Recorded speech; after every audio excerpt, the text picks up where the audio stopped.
Okay, you guys, welcome aboard. We're back up and running. I did have a problem the other day with my button on the Beat Buddy, and it actually looks dirty now. Oh man, it does look dirty. I got that this stuff here. It's a lubricant and cleaner. Let me see if I can find it. I want to show it to you because this shit's bitching. I got it on Stu Mac. You know, here's the stuff right here. It's for cleaning, you know, lubricating, and it cleans and protects and coats up any plastic or faders, controllers and stuff like that. I got it on Stu Mac. So it's good stuff. It lasts a long time. I've hardly used any. It's still pretty much a full can. But I doused out all my switches because not just on the Beat Buddy switch, but what happened was it was kind of freaking out when I hit, because this left button here, you can see right there. Okay, the right button was, I must have been sticking or something was going on, and I noticed that my the button was a little loose, the nut around it, so I tightened that up. I took the back off, and even the back was loose. The 1/4 inch input right there was loose, and so I got another stereo cord. These actually, when you buy the extension, you can't just put a guitar cord or a speaker cord in. It has to be a stereo cord, you know, with the 2 lines on it. You see the 2 lines, this is a stereo cord. So I got that hooked up. So anyway, so this is my little setup. I'm rehearsing outside. It's the first time I've done this in this park that we moved into. So that's that. And of course my trusty old chair, and I use for traveling, this is actually a bar height chair. It's bar height. It's been knocked around a little bit, and I've had to re-glue it and sturdy it up and keep the bolts tightened. Matter of fact, it looks like I gotta tighten that sucker up. So I got some bolts to tight here. But anyway, so this is a pretty sturdy chair. But one thing that's cool about it for traveling, it folds up. So yeah, it doesn't take a lot of room in the truck in the back because it just folds flat. And that's it on that. So let's get to the TC Helicon here. Okay, I want to get into it about why I had to dive in a little bit deeper on the TC Helicon. So far, this TC Helicon has been over. You guys thinking about buying this thing? It's a great unit. It steps up your game big time for solo artists. And I'm sure you've heard me say that before. It's super user friendly. I have somebody online, somebody in the comments is asking me questions about it and stuff, and you know, asked me if there was any sort of latency, and no. I mean, yeah, no, this is just strictly outboard gear, so it shouldn't be a problem. But I've never had a problem with that latency. But anyways, yeah, you're all good. No latency on this thing. I had to dive in deep for the last couple of years, I've been fighting my harmonizer, and you know, of course, it also depends on what room that you're in, what kind of room you're in versus outside. It would do it more so in certain rooms. In other rooms, I didn't have any problems at all. But I noticed, because I cleaned the sound up. I made sure I wasn't in the red. I gain staged the unit, gain staged the board, just to make sure I wouldn't distort. So I guess this would be a form of feedback. Even though it's not like the typical feedback you hear, like when you're on stage, you hear like a humming or a whistle, and you know, it sounds like Godzilla is coming around the corner. It's not that kind of feedback. What it's doing is on certain guitars, guitars that have the under saddle pickups. they work on there. Now, I'm not saying they're all like this, because I don't think it did it on my Taylor. I should have tested it a little bit more on the Taylor, but it just depends on the wood and the sound of the guitar. So, and of course, each acoustic's a little bit different, right? So, yeah, I've been fighting this thing for a long time. So I went and asked questions on the Facebook, TC Helicon Acoustic. I asked on there, and I got a couple different answers, and I tried those 2 different things, which they worked. But it made the acoustic sound like shit. When I rolled off the low end of, you have a guitar low end, I'll show it to you in the unit. And when I rolled it off, which would be making it higher, I guess, it's been bugging me, because on my Martin, you know, the thing sounds so damn good. It sounded so good with that under saddle pickup.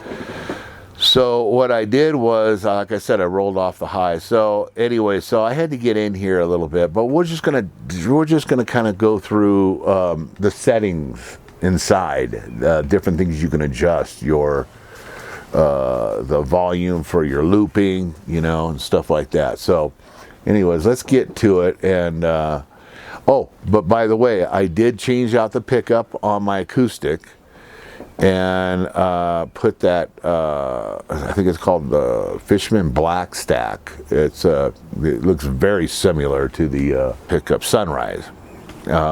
I don't know if they make those anymore. If anybody knows if they still make Sunrise, I know I've seen them for sale recently. They're expensive, they're like $400, but I'm just curious if they do still make them. I don't know if they do, but yeah, it's a good strong pickup, humbucker. So, but anyways, this Black Stack looks just as good, and it sounds great. So I had to roll back down. I had to roll the bass low end back in, and you know, because a magnet pickup, a passive pickup, you know, in the sound hole, doesn't really have, you know, you obviously don't have that real resonance tone in there. You're just really picking up the strings. I know one of the pickups out there actually make a mic inside the humbucker to pick up the resonance in the wood and the strings. LL Bragg's, I think, is the one that makes that. There might be some other ones out there too as well. And there's a lot of good pickups. You know, the thing is, you got to remember, your acoustic is one of a kind. It's not like anybody else's acoustic. It doesn't sound like, it's kind of like a thumbprint. You know, nobody has the same thumbprint. You know, the changes aren't very noticeable. Maybe some are more than others, but for the most part, you really can't really tell. But believe me when I tell you, each guitar is different. They're different. They're 100% different, you know. So each it has its own feel. And you know, different woods and how dry the guitar is and this, that, and the other. There's just so many variables on the tone of your guitar. But those under saddle pickups, active pickups, it was an under saddle active, so it had a battery, and beautiful sounding pickup, but Jesus, it doesn't work. I was really fighting with the TC Helicon. I'm not saying that you're going to, if you have the same pickup, and even if you have a D35, I'm not saying it's going to happen to you, because it might not. And if it doesn't, then you're set to go. But there was some tones that D35, because D35, out of all the Martins, is a very, unless you get pre-war or something, is very tony, because they use smaller bracing. I think it's quarter inch, or 3/4 inch or ½ inch. I'm not sure what bracing they use in there, but it's thinner than the D28. And then when you get up to the D40 or D41, then the D45, the bracing is just like the D38. But for some reason, the D35 has thin bracing. And that's why I fell in love with that guitar, because you could really hear the wood in it. It sounded almost like vintage. And, you know, not all the D35 maybe are not all that way, but for the most part they are, because they are a little bit tony. I know some big boys, big players that tour all over the world. They They love their D35. They have a couple of guitars, you know, D28, but they say they love their D35. Just the fact that it's so tony, really got that resonance in wood. So there's adjustments in there. So let's get to it real quick, and we'll just kind of do a quick go over in the settings. Also, too, make sure if you get in there and you do adjust anything, make sure you, in your mind, you put it, remember where it was set at, and then make sure you put it back when you're done, unless you want to try something. But what I would do is on whatever page you're on in the settings, maybe take a picture of it before you start farting around with the dials on there, and because you don't want to jack anything up, you know. So that's my advice on that. Let's get into it. All right. So, on these buttons here, excuse the blinking. I don't know why it does that, because it's a LED thing. So it's not doing it in real time. But anyways. All right, so you got your input, dynamic mic.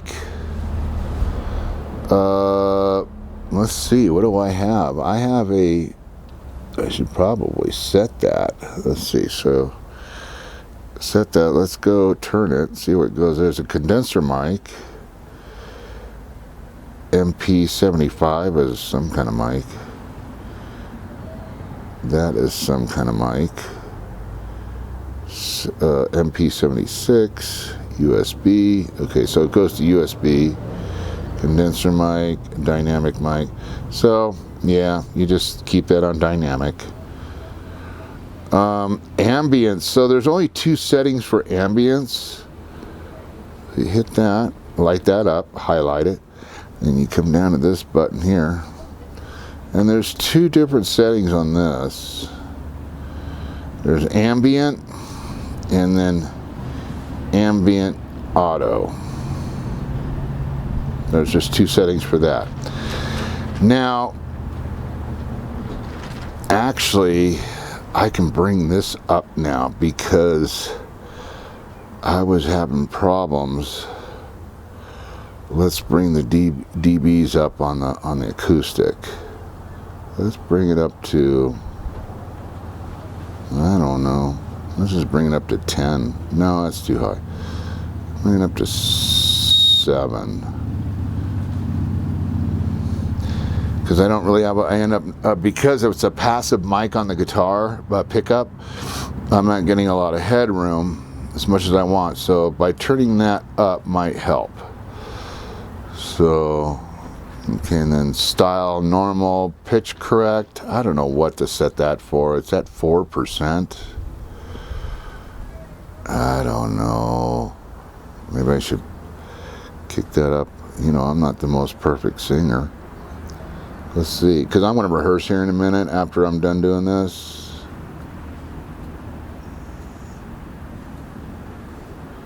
%. See, what does it go up to? It goes pretty high. Let's just try 10%, keep it there. Now, I don't think you have to store it. There's a store button right there. That's just for the effects per preset you have on your settings, so you don't have to worry about that. All right, I'm trying to get this, man, sorry about this camera work.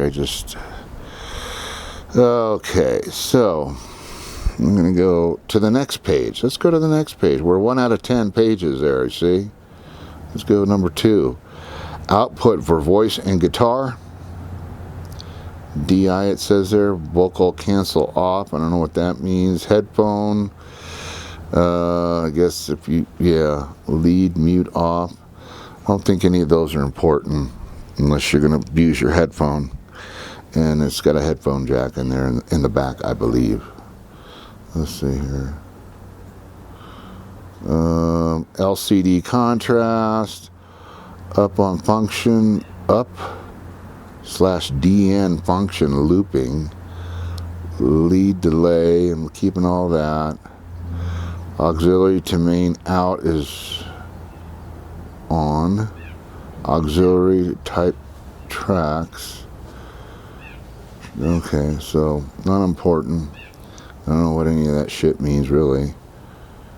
Alright, let's go to the next page. Global key. I don't know, I guess I have that off. I don't know if anybody else has theirs off or on. Global tempo is off. Room sense, low cut.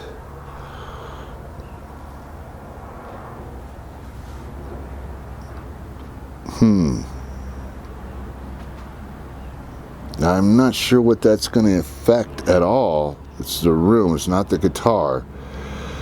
So let's, is that 50? Let's go to 40, see if anything happens when I rehearse. Keep it down a little bit. Okay.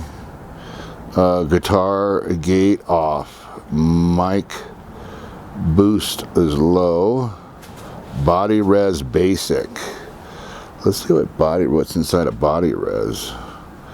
Basic, you got advanced, I don't know. So you just have basic and advanced. I don't know. We're just gonna go put it back to basic. Let's go to the next page, shall we? Well, we're at 5 out of 10 pages. Okay, that's where I brought the low cut. Actually, let's see. And this is for the guitar. This is feedback.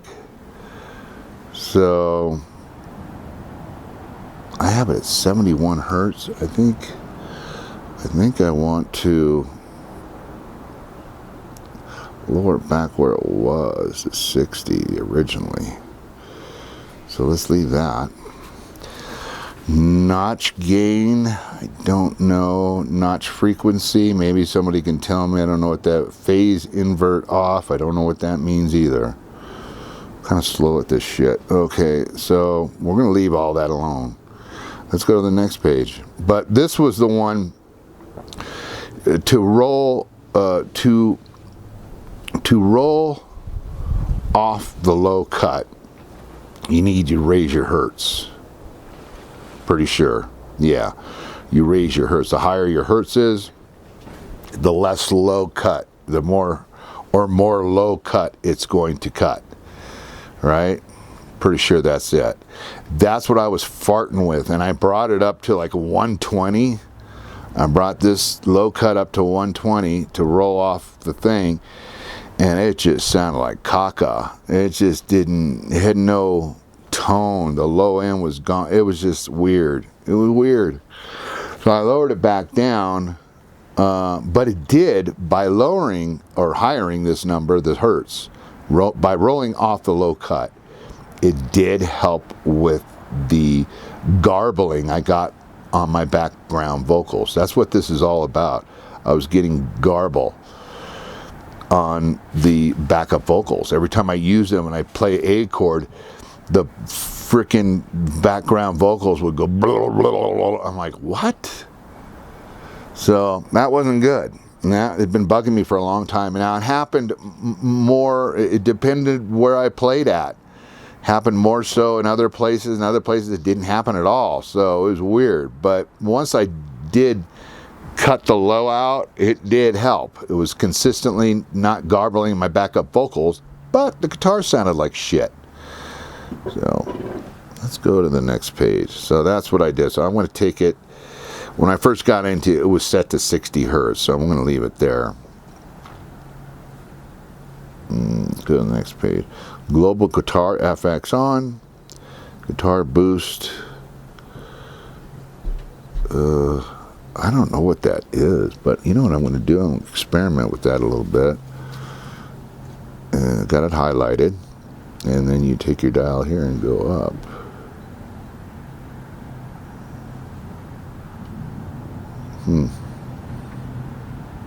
Okay, it only goes up to 9. Okay. Let's keep it at 7. Foot switch. Foot switch. 3. Oh. Let's see what that does. So, like I said, I'm gonna take this, and then I'm gonna turn it and see what it does. It goes to 6. So it's got a 3 or 6 switch, but yet Okay, yeah, I guess. So yeah, you can get extension switches for this. We'll keep it at 3. Control custom. I don't know what that is. What's control custom? I lit up the window and loop mode. Custom. Now, anybody knows anything about that loop mode, let me know. I don't know what that is. I want to put it back to custom. That's where it was. Okay, so that's about it, guys. Let's roll over see what else they got on here. Go to the next window. 7 out of 10. Switch 1 guitar unmod, umod. Switch 2 guitar delay. Switch 3 guitar boost. I'm not going to mess with that. Let's go. Let's go to all this shit here. Don't know what it means. Really, preset down. I guess that's to control how you get around on here. Maybe with the buttons. I'm not sure. Let's go to the next page, number 9, and that's input all, undo on, and loop feedback. I got that 100% because I noticed when I was looping, the loop track was way louder than my lead track. I wanted to do a lead over it, but I had to put it up to 100 to get it even kind of close. So I don't know if anybody know about getting the looping when you start playing over your loop, how to get your guitar louder than the loop itself. I was kind of farting around with the loop. Not that I use it live, but anyways. So you guys, that's about it. I just wanted to show you what I did and just kind of go through here to see what's on here. Like I said, there's 10 windows. So just maybe you might want to take a picture of it or whatever. And if you want to experiment with the settings, I say do it. Just take a picture and make sure that you put it back the way you had it. This fucking thing. And you're good to go. So that's that. All right, you guys. Till next time. Oh, I wanted to give a big shout out to Frank. Frank, thank you so much for the donation. If you guys can find it in your heart to donate and help the channel out, anything helps. That's all I'm saying. And again, big thank you to shout out to Frank.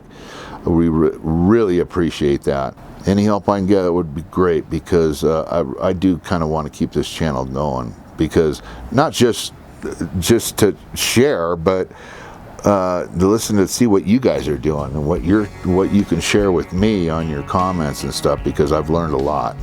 Peace out, you guys. You guys all rock. We'll see you next week. Ciao for now.